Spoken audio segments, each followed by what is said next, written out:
Hello, this is Jonathan Mays, Editor-in-Chief of Restaurant Business, and in this week's episode of A Deeper Dive, I'm speaking with Lisa Jennings, the Executive Editor of Restaurant Business, and we talk about the early earnings from restaurant companies. I had Lisa to talk about a number of the companies that have reported earnings so far, and she did not disappoint. We end up talking about just a few, but they were very noteworthy earnings. First, we talk about chicken and how the first quarter is indicative of the shifting market and competitive dynamics for chicken in the United States. Wingstop generated otherworldly same-store sales in the first quarter. Popeyes continues to roll, but KFC in the U.S. lost sales. We talk about that market and what it all means. We also contrast the performance of two other chains, Chipotle Mexican Grill, which thrived in the first quarter with more than 5% transaction growth, and Starbucks, which saw sales and transaction count fall significantly in the period. We're talking earnings on A Deeper Dive, so please check it out. All right, I'm here with Lisa Jennings. Lisa, welcome to the podcast. Thank you, Jonathan. Thanks for having me. All right, Lisa, do you like chicken? I believe I do like chicken. Yes, I would say yes. All right, good, because we're going to start this podcast by talking a little bit about chicken. Wingstop in the last quarter generated 21.6% same-store sales growth. On a two-year basis, that's over 40%. What the hell are they doing? What the hell are they doing? They're doing good things with their unit economics, it seems like, which is making franchisees want to open this brand and grow it. But they seem to have found a good way to manage the cost by bringing in boneless chicken. They're growing their occasions by adding the sandwiches a couple of years ago. They're thinking now that they can do more with international, which I think is going to be interesting to see. And, basically, they make a good chicken sandwich. It's a good value. It's an indulgent sort of thing, but something that Michael Skipworth believes that he can convince people to have more often in the week. They're poised to roll out some pretty interesting technology that will allow them to personalize, hyper-personalize, he says, their engagement with people. And they're hitting on something that people want, which is chicken sandwiches. He says there's 2.6 billion chicken sandwich occasions in the U.S. alone, which is that's a lot of sandwiches. Right. You eat chicken sandwich much more than you are going to eat much more than you're going to eat chicken wings. And so what the chicken sandwich did was give them a much larger base of occasions than they had with just chicken wings, because you're not usually going to get chicken wings for lunch, but you will get a chicken sandwich for lunch, for instance, with fries and stuff like that. So, that's, and then the other issue, and we had him on a recent podcast, and he talked about this idea that, not only has that helped with the sales front, but it's reduced their reliance on chicken wings. And chicken wings are an incredible commodity that, that just like has these routine spikes and gives any chief executive of a chicken wing chain heartburn. And so they're not reliant on it. So not only did it help on the sales front, but it's helped on the cost front too, which basically makes it the perfect new product introduction. And then they did 40+% on a 2-year basis, which I don't think we've seen a 40% 2-year number, Lisa, since Popeyes. Also a chicken brand. But what's interesting is that, basically they are able to negotiate better deals now for their chicken. So they've really improved the average unit volume now is 1.9, almost 2 million, which is up from 1.5 just 2 years ago, which is, for a brand that just pretty much sells chicken, fries, a few other things. And what's also interesting about it is that they've been able to do it, pretty much as a to-go brand. They have 68% digital now ordering it. He wants to get it to 100%. He thinks that that's within reach. I actually tried to order some for delivery when we were going to have this conversation so I could have a sandwich in hand. Their hot honey sandwich sounds really good to me. But it was too early in California. No stores were open yet, so I couldn't do it. But Not even for Lisa Jennings? Not even for me. Yeah. But, it's something that he sees an opportunity for, and they still have powder dry. They still have tenders. That's another opportunity that he sees down the road. They could take on Raising Cane's, and they've already got the product in. It's already good. It's, they've got the flavors. They don't really, they do something very small in sales. I think it's less than 3% in sales of tenders now, but that's an opportunity, again, to get a new customer. And he said in the first quarter, Wingstop brought in more new customers than it ever had. And not just lower income customers. They're bringing in some more higher income folks who are spending a little bit more than they expected. And especially when they order digitally, they tend to spend more. So, I mean, this is where how adding a sandwich can really transform a brand and the menu. They're still advertising on sports. They were in, I guess, a few prominent sports events advertising wings. That's still an occasion for them. It's not like that's going away, but it just seems like there's more opportunity now with other things on the menu, the boneless chicken. Mm-hmm. Well, we have a fascinating competitive dynamic now emerging. Some that I recently wrote about not that long ago is that the competition to watch in the restaurant space going forward is between Wingstop and Popeyes. And we might as well while we're at it, let's throw Raising Cane's in there, because we probably should throw Raising Cane's in there. Raising Cane's is every bit as big as Wingstop. Actually, I think a little bit bigger. And, Wingstop is in the U.S. is about 1,900. Raising Cane's is at 727 units. Yeah, but you mean sales? I don't care about unit count. Okay. I could sit here and go on a long rant about why unit count is a poor way to measure a restaurant chain. But I will just give you one name, and that's Subway. So it's just not, it's not indicative. Cane's does more. This is like $5.5 million per box selling chicken tenders, which is incredible. They probably don't have the capacity at individual restaurants. They need more locations, generally speaking. You make that argument, by the way, that Raising Cane's should add more locations, because they need it. But in any event, so we got like this three-way dynamic brewing in the chicken space between Wingstop and Popeyes, and then Raising Cane's. Cane's we'll cast aside for a minute, because I would be very surprised if they move beyond tenders anytime soon. That's not what they do. And I probably wouldn't want them to. But Popeyes is a different question. So Popeyes, their chicken sandwich sort of started the whole chicken sandwich thing. They added chicken wings earlier this year, and then advertised them on the Super Bowl. First time they ever did a Super Bowl ad. And so now, you have Popeyes versus Wingstop for a lot more occasions than you ever have. So, and I would very much expect Popeyes to do chicken tenders. I'd be surprised if they don't. That's just the type of brand that they are. But both of those companies are pretty much killing it right now. Popeyes did 5.6%, so not in Wingstop's territory. But they are also in the process of sort of adjusting their entire business model to be able to serve, more things than just, chicken on the bone and things like that. So I would imagine that going forward, you're really going to see some pretty even competition between those two chains, and then add in Raising Cane's as a third concept. It's going to be fascinating to watch between those. Well, Raising Cane's in terms of unit growth again, and Wingstop were pretty much, Raising Cane's last year increased their units by 12.5%. Wingstop was almost 12%, and they were both way ahead of, the others. Popeyes was up 4.5% in unit count. They have more than 3,000 units in the U.S., so they're, much bigger. It's a harder chain to catch in that sense. But and then there's Chick-fil-A, which you haven't even mentioned, which is. I'm probably not even going to mention them because they don't report earnings, Lisa. But I will mention another chain, though, and that's KFC.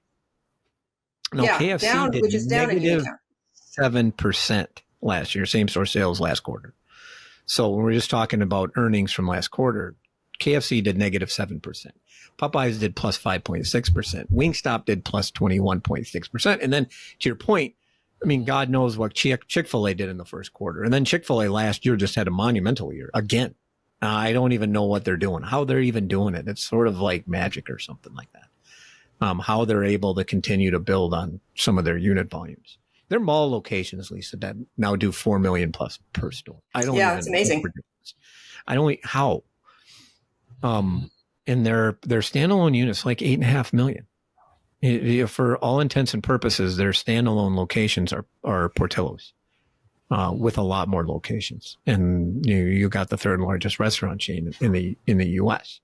Yeah. So, but the standout there is KFC, and KFC does negative 7% in the first quarter. They closed locations last year. KFC has KFC has a U.S. problem. And, every time that brand domestically seems to have some sort of momentum, they lose it. And they had momentum 2 years ago when they introduced their chicken sandwich. And then you contrast it with what Popeyes has been able to do. Popeyes is no bigger than KFC. That's ridiculous. On no planet should Popeyes be. I mean, it's just, and it makes you wonder why they haven't been able to take full advantage of people suddenly flocking to restaurants for chicken. It can't be. I mean, is it the flavor? That doesn't make any sense. Could they use a sauce? Maybe they need a sauce, Lisa. Well, I mean, I think value has a lot to do with it. Just, how the prices. And I haven't actually compared between all these brands. That Chick-fil-A is, it's a more expensive, meal, certainly than Popeyes or KFC, I would imagine. And certainly more than Wingstop. I mean, that's where Wingstop really kind of comes in, is that it's seen as a good value, especially that chicken sandwich. The sandwich I would have ordered, I think, was $5.89 here in California. That didn't include any delivery fee because I wasn't able to actually order it for delivery. But I mean, that's a great price for a chicken sandwich. I don't know how it compares to KFC, but I think it's something along those lines. Yeah. Well, I mean, value certainly could play a role. We'll definitely talk about value here in a minute. But it's hard to understand why KFC is sort of fallen off like this at this point. I mean, they've been trying for years. And Yum Brands on their earnings call said, well, we're going to learn from we have a playbook that our international markets have established, essentially, that we're going to use in the U.S. We're very excited. But notably, by the way, Yum on the earnings call said that KFC was struggling. Yum is very much a everything is fine type company. They're not really the type of people, like on the Starbucks earnings or, which I know you've listened to past, if they have a problem, they'll usually, whoever's the CEO of Starbucks will come out and say, we suck. And this is why we suck. And this is how we're going to not suck here in the future. Right. Yum may do that, may do a little bit of that, very small. They usually do these things behind the scenes. So it was very telling that they said that KFC was struggling in the U.S. But it really is. I think KFC I think KFC's got issues, and they've watched Popeyes, which basically has many of the same issues that KFC's had. You need to talk about value. I mean, yeah, Popeyes probably a better value because their chicken sandwich is generally pretty cheap. They priced it at $3.99. When they came out with their chicken sandwich, it was priced only at $4, which was a tremendous. It's a good sandwich. I've had it recently. It's an amazing sandwich. It's a good sandwich. And it's an incredible sandwich. I mean, KFC's sandwich is also very good. There's nothing wrong with KFC's sandwich. Nothing. Absolutely nothing. And why weren't they able to take advantage of it? And now we see that Popeyes has sort of overtaken them, and then they widened the gap last quarter. And now really, honestly, I mean, Popeyes' biggest competitor, I think, is no longer KFC. I think it's Wingstop until KFC figures things out. Well, the interesting thing, though, about the chicken space now being so competitive is that marketing is going to make such a huge difference. And now, you have Wingstop saying basically they're going to be investing a lot more in marketing. You're going to see advertising now on these national sports events.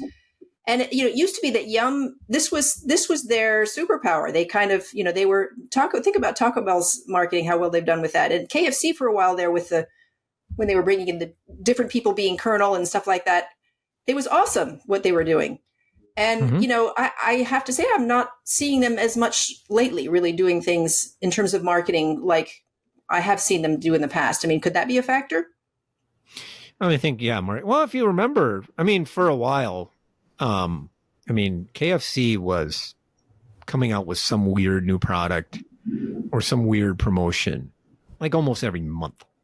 Yeah. Like they had, you can't see it because I've blurred my background, but over my shoulder, if you ever look closely on past podcasts, you'll see a KFC chicken scented fire log. That was one of those ideas that they had under previous management. But they had like a Colonel Sanders bearskin rug. They had, they just had all of these weird concoctions. Like you could they would have all of these weird menu items. They were just very innovative. Nashville hot. You can actually make the argument that the entire Nashville hot trend right now is because KFC first introduced Nashville hot chicken years ago. And they basically took the Nashville hot chicken and brought it to an instant national audience. Suddenly everybody's thinking, oh my gosh, I got to have Nashville hot. Helps fuel the growth of Dave's Hot Chicken and all that other stuff. KFC helped really kickstart that trend. Yeah. And so they had really innovative food products. They had really good ads. They had really good marketing. They have some issues with unit count. Ultimately, Lisa, a brand is only as good as their real estate. And I think that's part of the problem with KFC. But again, I think that Popeyes has a lot of the same issues historically. So, and we don't really see any of that anymore. We're not really unleashing some of this. I'm not writing about KFC every week because they're doing some weird marketing thing, which we always used to write about. Nothing. I haven't seen anything lately. They used to have in the winter, they would build a mitten, a cozy for your chicken bucket with mittens in it or something like that. So you could hold a bucket of chicken and, something like that. They did all sorts of weird stuff, but they don't do it anymore. Or not nearly as much. So I have chicken onesies in my closet, actually. You have chicken logs? I have chicken log. I have I have a fried chicken onesie that my son wears now every so often. I have weird stuff from KFC, all sorts of weird stuff. Someday you'll have to make a museum of all your stuff that you get from all the brands. Maybe one of these years I should. So yeah, it's just the chicken market is fascinating right now. Let's move on now. I want to contrast two other chains on earnings. You mentioned value. And I want to talk a little bit because value is a huge thing. You covered Chipotle. Yes, and sir. How did they do last quarter? Chipotle did well, considering same-store sales were up 7%, which was driven by about 5.4% in transactions, which is, great these days. That's fantastic. They upgraded their guidance. They're feeling pretty good for the year and up from mid to high from mid. And they did this while raising prices still. They more so in California because they're dealing with the 20% fast food wage there. Overall, system-wide, it was more 2.8%, which is not unreasonable. It's sort of back to normal cadence. But they had already raised their prices significantly. I think it was something like 7% over the past couple of years. And yet they still really feel this is a value. And this is what Jack Hartung keeps emphasizing. And Brian, they keep saying that really you get a lot for your money at Chipotle, and all the guys who go there know that. And in California, even where the prices are a bit higher, you can still get a $10 chicken burrito. I actually fact checked that and tried to order a chicken burrito and found that with delivery, it would have been more like $18, but still. Delivery doesn't count. So delivery, you're going to pay what? You're going to pay a massive markup. You're always going to pay a massive markup. Well, they mark up. Yeah. For delivery, they have a higher price menu. But Should. but he is correct. There, you can, if you walk into a Chipotle, get a $10 burrito still, even in California. Right. 10-ish. Well, and then the issue is calories, Lisa. Sure. A large number. Your kid, you have a couple of boys, yeah? Yes, I do. And they like Chipotle, do they not? They can eat the full burrito plus. No problem. Well, I mean, yes. So, right. I mean, and like, I think my view, this is my former boss, John Hamburger, from years ago, always used to say that Chipotle's customers are young men who want the calories. Protein, yeah. That is absolutely. You can get the protein, you get like meat and beans, and then have rice, and then it fills you up, and it fills you up for a relatively low price. So yeah, I mean, I would, and look, if you like Chipotle and you don't want all those calories, you can also do that. So you can make your meal relatively healthy, which is one of the big things about Chipotle. Fundamentally, their base item, their burritos, those things are not healthy at all. I mean, you're getting protein and you're getting protein and that sort of thing, but they're very, very caloric. You're definitely getting nutrition, so it's not empty calories, but still, it's I mean, they're nutrient dense, but it is. Yeah, they're nutrient dense.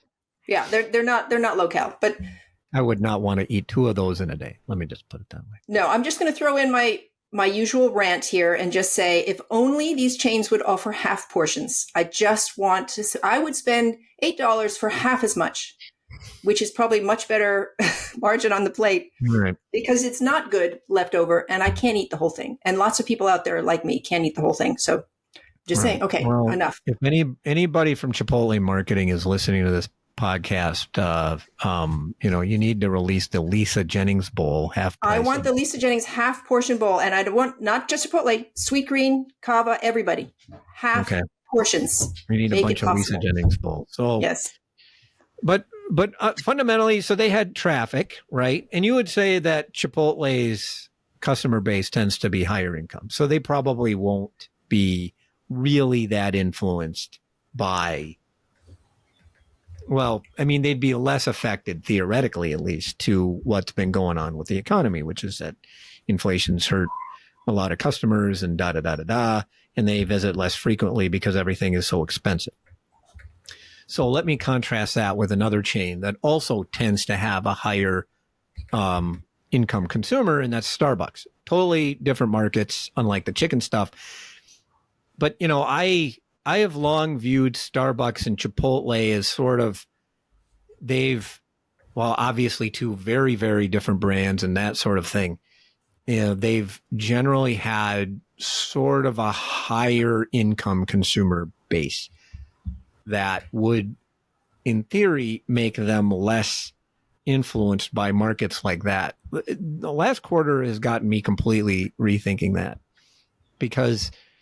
But and I think it goes to the value equation that you're talking with. So Starbucks last quarter did -3% same store sales on a 7% decline in transactions.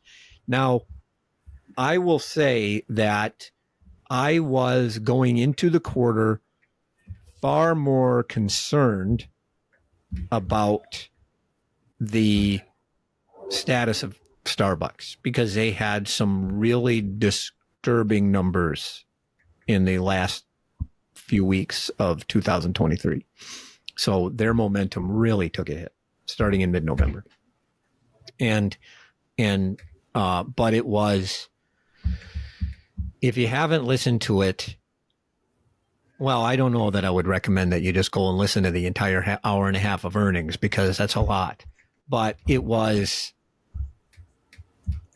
just basically an hour and a half of oops, roughly. And, we're not doing nearly as well. It's a very disappointing quarter, this is how we think we're going to fix it. But my thought on Starbucks is those individual drinks. When you buy you go to Starbucks at all? Oh yeah, but I'm that occasional user that they're losing probably. Right, you're losing it because those drinks are expensive. The drinks are expensive, yeah, and it's that they've lost the work crowd that stopped at the off every day at Starbucks on their way to the office, so that's a problem. Yes, yeah. The drinks are expensive, and what was interesting about what you reported in the earnings was that how many people were putting an order in digitally, then showing up, seeing the line, seeing the craziness, and jumping ship, and so that leaves them with the loss of a sale that they could have had their throughput been working better. And it's interesting that throughput is something that really has come up in several of these calls. Chipotle is still working on getting that throughput faster. They have actually improved, by I think it was like 15 entrees, in their peak period or something like that. No, it was 2 entrees in their 15-minute period. And that sounds like something that Starbucks is working on too, and they got to fix that. So if you are an occasional person ordering your expensive cup of coffee, you want it fast and on time, and you need to go to that thing that you're buying coffee to get to, and it's that's going to make a big difference for them, I would think. They've been working on operations for like 2 years. That's the thing. That's the thing. That's the thing about the Starbucks earnings call. He's talking about that because that part blew me away. It's like mid-teens percentage of people not fulfilling orders.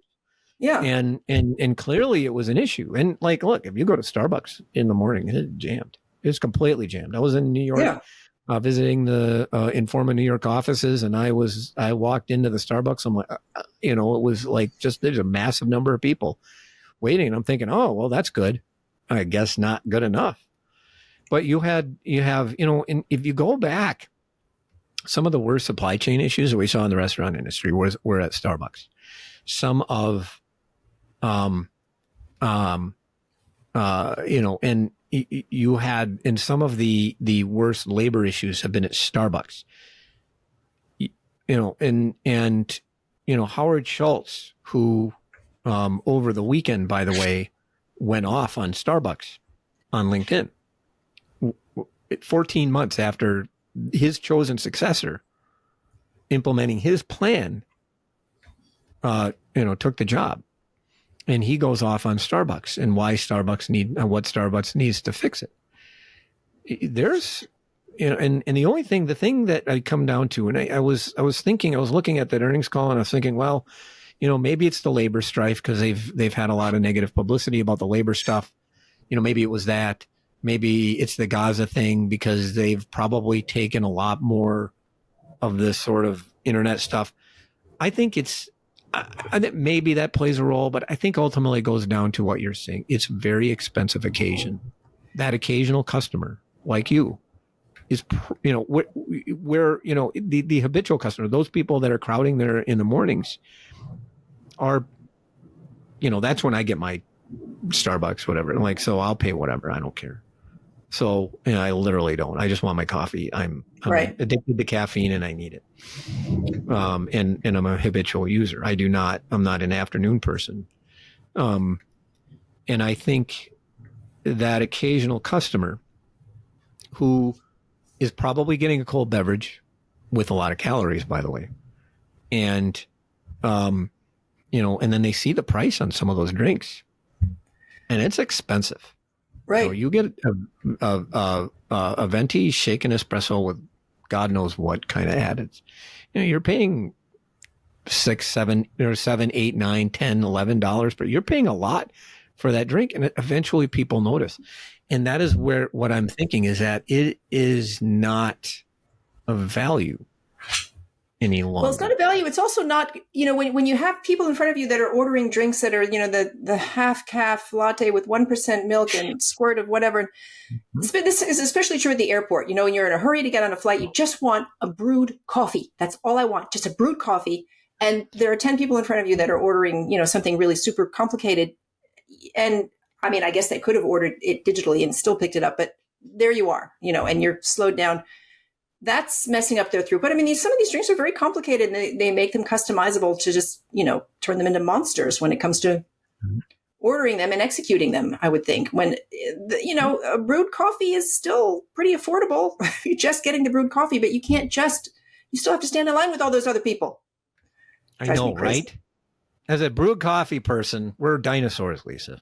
I know, but we're absolutely dinosaurs. Brewed coffee is a delicious thing. It'll go through a cycle. People are going to rediscover it someday. Just plain coffee. Eventually. Yeah. Probably long after me and you are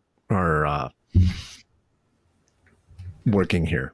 It'll become quaint to make a cup of like, coffee. I mean, the point, like, it's, it is still affordable, but like, so Starbucks has shifted so much of their beverage.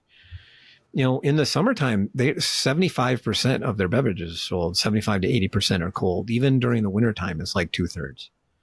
Yeah. And those drinks are usually customized. And every time you add like one of these flavor shots, that's like 80 cents.